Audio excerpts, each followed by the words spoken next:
शेतकरी मित्रांसाठी महत्त्वाची बातमी मित्रांनो, आज 9 जून वा रविवार महाराष्ट्राच्या वेगवेगळ्या जिल्ह्यांमध्ये पावसाला दमदारपणे सुरुवात झाली। परंतु उत्तर महाराष्ट्र आणि विदर्भ या भागात अजूनही पावसाची शेतकऱ्याला आस लागून राहिली। मित्रांनो, कधी पोहोचणार तिकडे पाऊस? महाराष्ट्राच्या कोणकोणत्या जिल्ह्यांना आज, उद्या आणि परवा 3 दिवस असेल पाऊस? बघूया सविस्तर आढावा। साधारणतः आपण पाहतोय की मराठवाड्याच्या आणि मध्य महाराष्ट्र आणि घाटमाथ्यावरती सध्या कमी दाबाचं मोठं क्षेत्र तयार झाल्यामुळे अरबी समुद्राकडून येणाऱ्या बाष्पांचं संपूर्ण रूपांतर या भागात पावसाची सुरुवात होत आहे आणि सिंधुदुर्ग, रत्नागिरी, कोल्हापूर, सांगली ह्याच भागामध्ये खूप मोठ्या स्वरूपाचं अतिवृष्टी स्वरूपाचं पावसाचं क्षेत्र या भागात तयार होत आहे। आज 9 तारखेला सकाळी 11 वाजता देखील रत्नागिरी, सांगली, सातारा, कोल्हापूर, सिंधुदुर्ग, सोलापूरच्या दक्षिण भागात पाऊस हा दमदारपणे हजेरी लावेल असंच वातावरण आहे।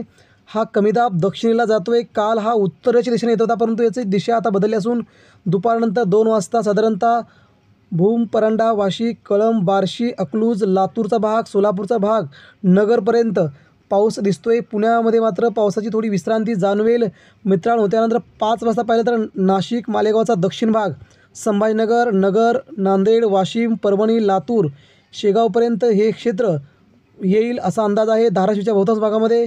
त्यानंतर रात्री उशिरा पाहिलं तर जळगाव, मालेगाव, शेगाव, अमरावती, वाशिम, संभाजीनगर, नांदेडपर्यंत पाऊस पोहोचेल असा आपला अंदाज आहे मित्रांनो। हा महत्त्वाचा अंदाज आपल्या ऐकण्यासाठी आपल्या नक्की चॅनलला सबस्क्राईब करा। भेटूया उद्या।